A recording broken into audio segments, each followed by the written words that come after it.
Hello and welcome to India Career Center, the one-stop podcast for students, professionals, parents and guardians. In every episode, we will try to deal with a current topic that needs expert advice related to career guidance and career mentoring. Please welcome your host, Dr. S.P. Mishra to the show and happy listening. Mr. Gopalakrishnan is a distinguished Indian businessman and author with career spanning over 5 decades. He has held prominent positions such as Executive Director of Tata Sons Limited and Vice Chairman of Hindustan Liver. Mr. Gopalakrishnan has also served as Chairman of Unilever Arabia and Managing Director of Brooke Lipton India. With a rich educational background that includes degree in physics from St. Xavier's, Kolkata, and electronics from IIT Kharagpur, as well as advanced management program from Harvard Business School, Mr. Gopalakrishnan has made significant contribution to the field of management and corporate leadership. He is an accomplished author, having penned several books on management and leadership, including the Made in India Manager and Crash Lessons from the Entry and Exit of CEOs. Mr. Gopalakrishnan is currently engaged in instructional and inspirational speaking, mentoring startups, and serving as distinguished professor at IIT Kharagpur. With those words, we welcome now Mr. Gopalakrishnan to the podcast. Thank you so much. Mr. Gopalakrishnan, thank you so much to be with us today on our podcast. Thank you for giving your time today. And without taking much time, we'll straight away dive into the conversation. Well, first of all, thank you, Dr. Mishra, for having me on this program. I am quite a boring, uninteresting life, but since you asked me, I must tell you. I was born and raised in Kolkata, so I speak Bengali. I studied school and physics honors, and then I went to IIT Kharagpur, where I did my engineering. And I was very keen in those days, I'm talking about the 60s now, to have a career in computers. And Hindustan Lever was recruiting systems analysts and programmers for their newly formed computer department. So I had an exciting career start in Hindustan Lever at Bombay. But those were very early days of computers. And within 4.5 years, for a variety of reasons in the license permit Raj, that department got closed down. And the company offered me the possibility to continue working in the company, but in the marketing department, or to leave the company and go to work in, there were very few computer companies in those days anyway. I, rightly or wrongly, I chose to stay on in Hindustan Lever and converted from being a systems analyst programmer to brand manager and etc. And then my career went on for the next 31 years. So after serving 31 years, I reached the position of a vice chairman of Hindustan Lever. I met Ratan Tata and I moved to Tata's, where I spent another 18 years. So 49 years is a long enough career, but two wonderful companies, two wonderful corporations. And now I'm in my third career, 10 years since I retired from Tata. I like to believe I'm a full-time speaker, author. I've done 20 books. I'm just signing up for 4 more books, which will come out in the next few years. So I'm booked. As Deepika Padukone will say, I'm booked till 2028. Fantastic. Yeah. So your initial education, as you mentioned, was in electronics. So in those days, 60 years or maybe earlier than that, it was something which is absolutely new. How you decided to take up electronics as an engineering? Actually, I studied physics honors and got very interested in electromagnetic theory and optics and signaling. And you're quite right, electronics itself was brand new because we used to have electrical engineering, heavy current, light current. So those who did electronics were called light current electrical engineers. But IIT Kharagpur offered a specific course in electronics. So probably the youthful desire to be in the latest stuff, After all, the Nobel Prize for inventing transistors had been awarded only 10, 15 years before doing my graduation. So it was hot. It's like AI today, it's hot stuff. And IIT Kharagpur offered me an elective course in computer science. So that was, my thesis was also on designing a shift register. So I suppose it's the youthfulness and the excitement of what's happening. I chose it and I'm not regretting it. Okay, so being trained as a computer engineer or like electronics engineer and working for about 4 years in these systems, and then transforming yourself into sales and marketing. So those initial 4 years of education plus the 4 years of professional career, how much of that had impact on your the career which came up later on, which is more like human driven, more like managing people and so on and so forth. So those system knowledge and the system experience, how much that of that actually was useful to you in terms of progressing in your career in the later part? Well, there was one factor which was pushing me out, and one factor that was attracting me. So I'll just mention what was pushing me out is there are no computer jobs available. I think you could work for IBM, and if I joined IBM a few years later, George Fernandez kicked them out anyway. But that I didn't know, of course, at that time. And there was TCS was a startup, and that was all. There was nothing else I could join. So there was that disincentive. And I could join electronics assembly factories in Indian electronic companies like Nelco. There used to be a company called Nelco. But I didn't like assembly line soldering and all that stuff. Uh, and what was attracting me was that studying physics and engineering gave me a quantitative rational approach to problem solving, which I could count as being in good stead. Maybe that's a rationalization, but whatever it is, that's the answer to your question. Right. Okay. So moving on, now let us look at your latest book. So you have written the latest book, I believe, which is also showcased behind on the Yeah, backside. that's the Tata Yeah. powerfulness. Yeah. So tell us about the inspiration. What inspired you to write that book? Well, after I retired, I became more reflective. That's probably passage of time and age and experience. And I was fairly preoccupied with the subject of what makes good companies. And that there are plenty of literature on what is a good company, do Six Sigma and this and that and so on. But what makes it into a great institution? Why is the mortality of companies coming down very rapidly? And all the data is there. If you look at the Fortune 500 companies of 50 years ago, hardly two, three of them still exist on the list. So I got very interested in, and I had come with a strong feeling in my mind, uh, based on my experience and a bit of reading here and there, that companies are live beings, they're not machines. And I never done an MBA in my younger days. I did some advanced management programs later on.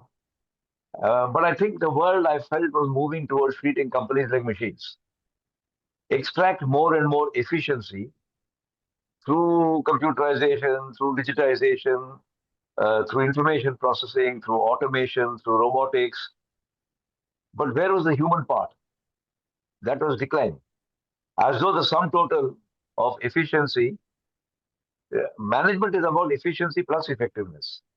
But I found the effectiveness part, which is to do the softer side, was declining, and the efficiency part was so you were extracting the last drop of milk from the cow. At some stage, the cow will get sick. And it was happening all over around in companies that I could see. And so, what makes long living institutions started catching my attention. And I did a research project with five management academics of SP Jain Institute here in Bombay, and said, let's go and talk to companies, six companies that did not exist when I started my career. So they were mature startups, if I might use that word, but they were not legacy companies like Tata, Godrej, Mahindra. And we chose those six companies like PCS, like HDFC, uh, Kotak Bank, Marico, Biocon. And I wrote to the CEOs who agreed to participate in the research. And we published six little booklets as to what is the hallmark of a company converting itself into an institution. Things were done involuntarily, but you could try to capture it post facto.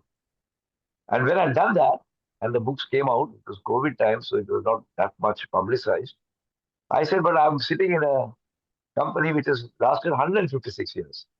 Can I retrofit the model that we've developed a model for those six books? Can we retrofit that model to see if this 156-year-old company holds up? And that's the genesis of my interest in the book. And that's how we wrote the book.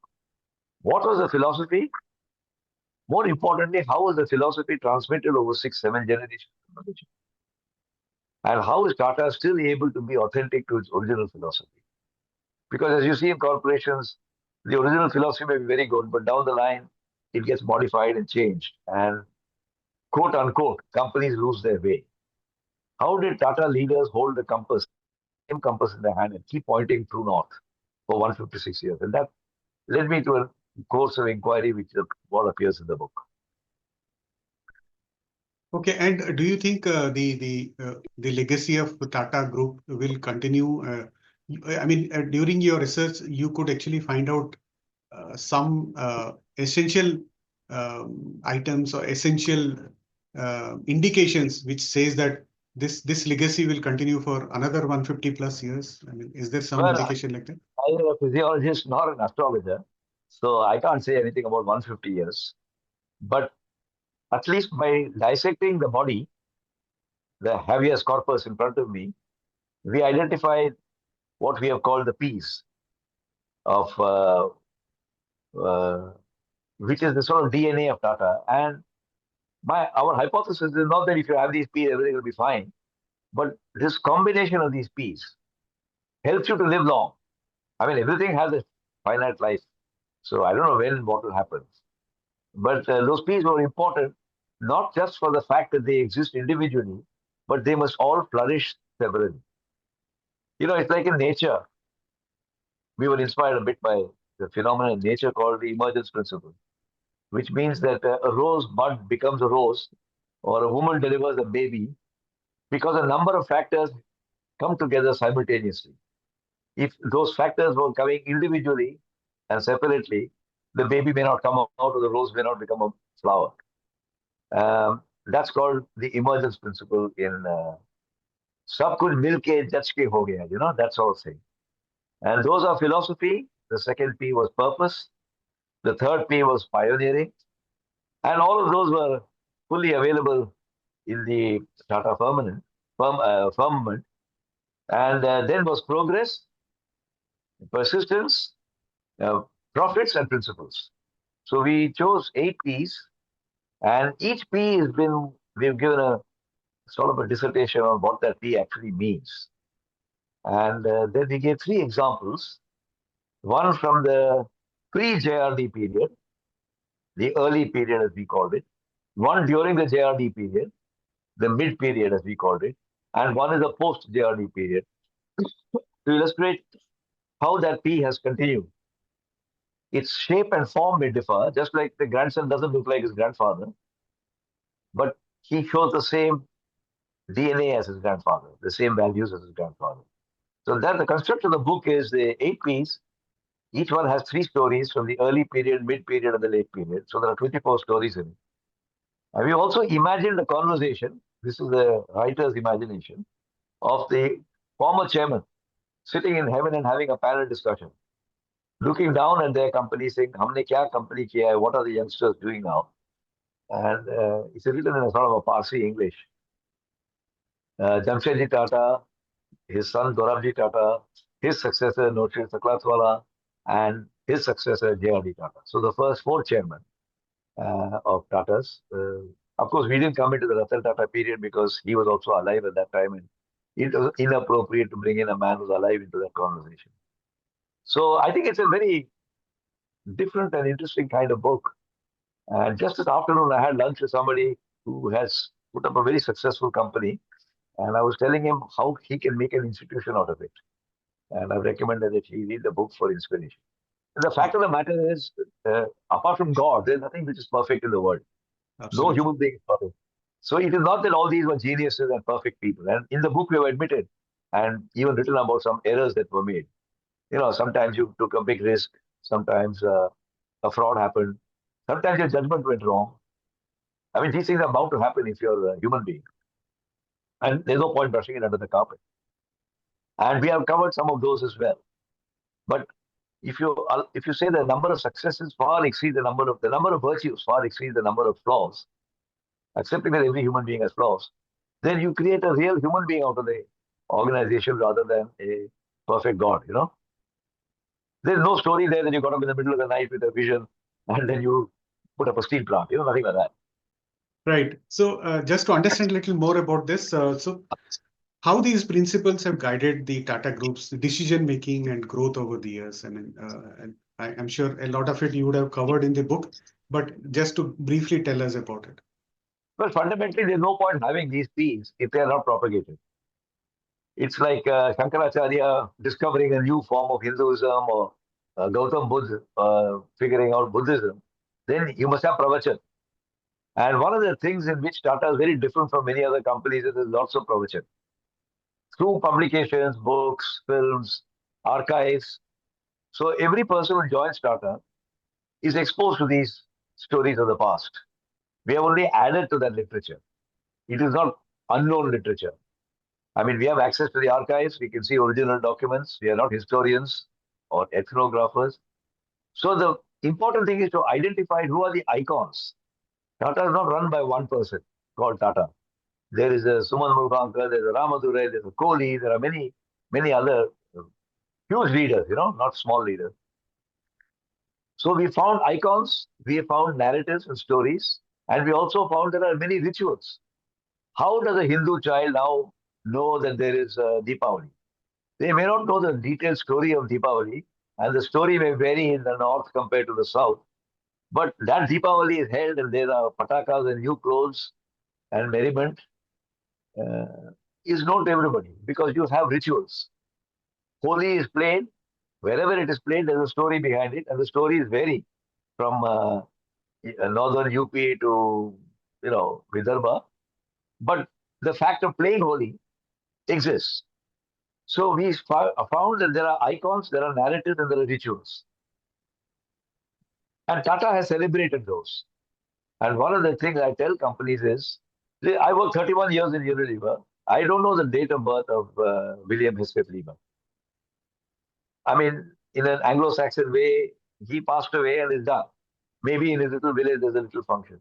But there are a million people working in Tata, and everybody knows Jamsetji Tata's birthday is 3rd of March. And JRD is 29th of July. Because the birthday is celebrated like Deepavali. Not by having firecrackers, but by recalling the great virtues and the values that that person stood for. And whether the employee is in Stockholm or in Sydney, a small function is held. Of course, the function gets bigger and bigger as you come towards Bombay. So when you're exposed to these things, how is Hindu culture, how it has survived for 4,000 years? Because there are icons. Somebody will tell you those stories. There are narratives. There are many stories. There may be multiple stories, but there are stories. And there are rituals. There is Holi, there is Eid, there is something else. And every company should pay attention. And that's one of the central themes of the book. Icons. We called it the PINR formula. Philosophy, icons, narratives, rituals. Fantastic. A bit like a river. A river starts, there's a Gangotri, that's the purpose. But by the time it comes to the plains, every river has generated civilizations. So there is some place where you say Mathura, there's a Krishna. You go to Ayodhya, you go to Banaras, there's a Sangam. You come to Patna, there is a... So each of them has a civilizational story, which is very interesting for future generations. Then there are rituals that are held there. Now, what's happening? Kumbh Mela. Whether there's a real Kumbh or not, you can't subject it to the rationality of an engineer. But Kumbh Mela makes even a almost atheistic or unschooled in Hinduism that is child understand, because he reads the newspaper, he watches the TV. There's some world's biggest congregation of 500 million people attending a Kumbh Mela. I mean, it's just unprecedented. And organizing for it. So all these things become products of which people take joy. And in a company also, there are these kinds of events. So when we recall Jamsetji Tata, recall these, we don't call them the P's, but people in their stories will say, this is what Jamsetji did. And likewise with JRD, his pursuit of excellence. And I'm sure 20 years from now, there'll be another Tata thing also. Now, you have actually spent about 31 years, you said initially, with Hindustan Lever. And by contrast, they are a completely different way of running the business.